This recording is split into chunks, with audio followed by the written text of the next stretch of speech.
Hey Heavenly Keto, Dr. Torchio here, and I'm with someone really special. I've had some time to get to know you over the weekend, and I know that what you can bring to the conversation is so tremendously powerful. This is Dr. Deborah Hodges, and she's going to introduce herself, and then we're going to have a quick little conversation about some magic. Great. Well, thank you. Thank you for having me, and thank you for listening to me. I'm Deborah Hodges. I'm actually a neurologist. I've been practicing for about 20 years. Right now I'm in San Antonio, Texas at the University of SanAntonio as assistant professor. But I love brain health. I love nutritional ways to get brain health and exercise and other conservative ways to help improve brain health. Brain health. Brain health. So that's what I'm about. Yes. Kind of a big concern. Yes. Kind of a big topic. Yes. Brain health. So, why brain health? How did you get here?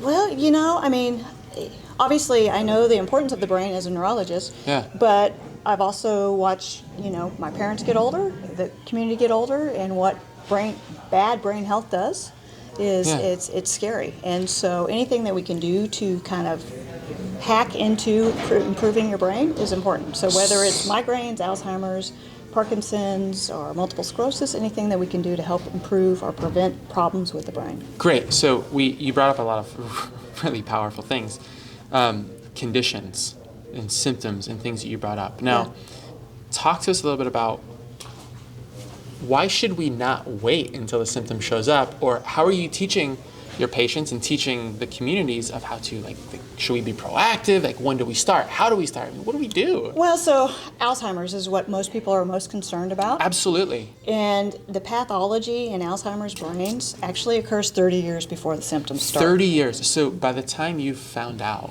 it's too late.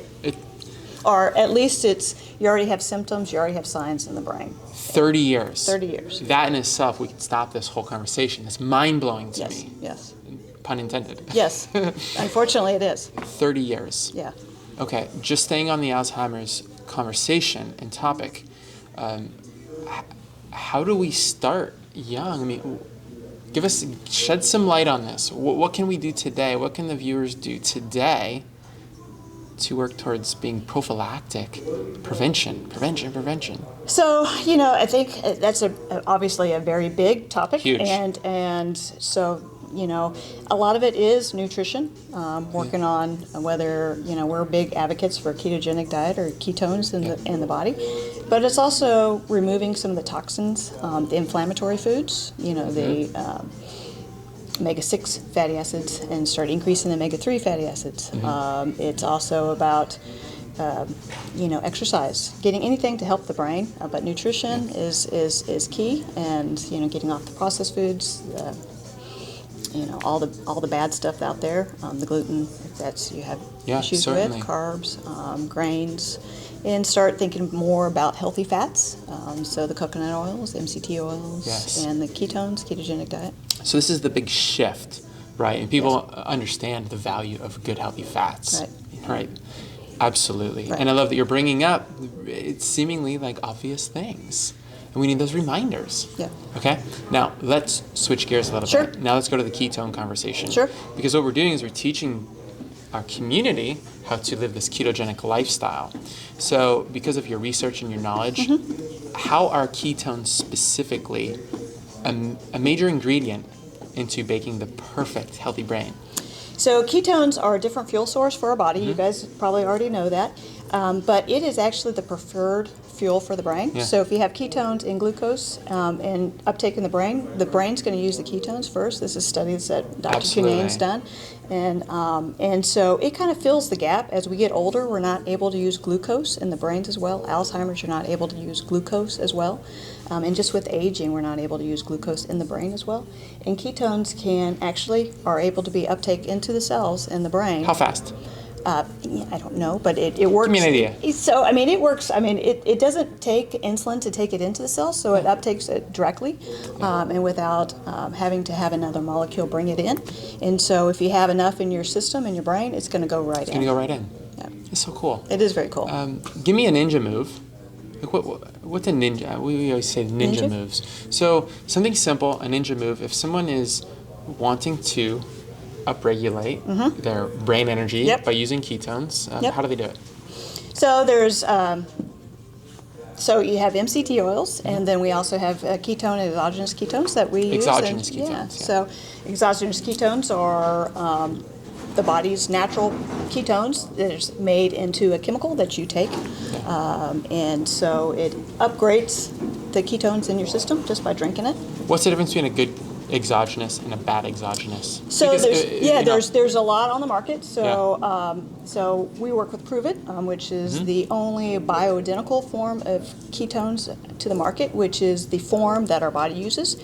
Most of the other ketones that are on the market, you can get on Amazon, has the two different forms. So you have a right hand and a left hand form, and they're competing with each other, and they may not go directly into the brain. We have the form that is directly the key that opens the lock specifically. So I love how simple you made that. Well, hopefully it's simple, but it's very confusing. It's biochemistry. I don't understand it all. Right, two doctors sitting here, and we're exactly. saying what we know will change lives, but we don't know everything. Right? No, we don't. We're learning more and more. But we're not. You said something really powerful. You said, and here's how I interpret it: not all ketones are equal. Right. Right. And that is a huge takeaway.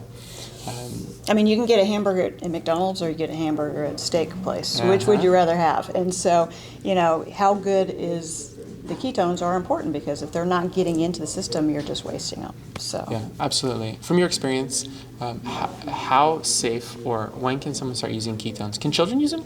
Sure, my kids drink them. So you're born into ketosis. So Absolutely. I'm so glad that you touched on baby loves. I mean, that's breastfeeding. They're in ketosis until they start eating table food. Once they eat table food, they're no longer in ketosis. That's the problem with formulas, right? Right, in formulas. But more and more formulas are using the MCT oils, so they're trying to get that, but it's still not the same as breast milk, right? Yeah. But you're in ketosis as a baby, so anyone can use ketones. So we say, Heather always says, from the womb to the tomb, you can drink ketones. Yeah. Obviously, you may not need them as an infant unless you have some reasons, but definitely kids. I mean, my kids are 9 and 14, and they drink them. I just don't give them the caffeinated formula.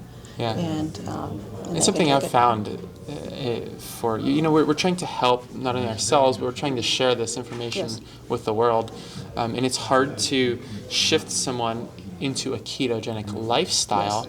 And the exogenous ketones, they provide us an opportunity for, say, someone like my grandmother, who is advancing with Alzheimer's quickly. They give us an opportunity to bring them along with us without having to completely, radically transform and change their life. Right. We can do that because we're saying yes. Right. And we can simply offer the exogenous ketones so the brain can actually start firing properly. And so, unfortunately, a lot of people with Alzheimer's, they crave sugars because their brain's not getting the energy. And so it's hard to change their diet.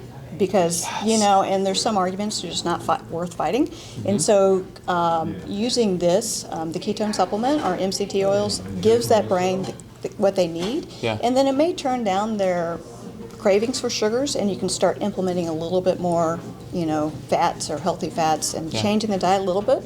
But if they don't want to go on a ketogenic diet, at least they're getting the ketones, the benefits of the ketones to the brain. Amen. This has been an absolutely amazing experience to have an opportunity to chat with you. Thank you. And I know that the viewers are going to feel the same way. Well, so, I appreciate it. Dr. Deborah, from the bottom of my heart, thank you. No problem. For this time to share with you. Thank you for listening.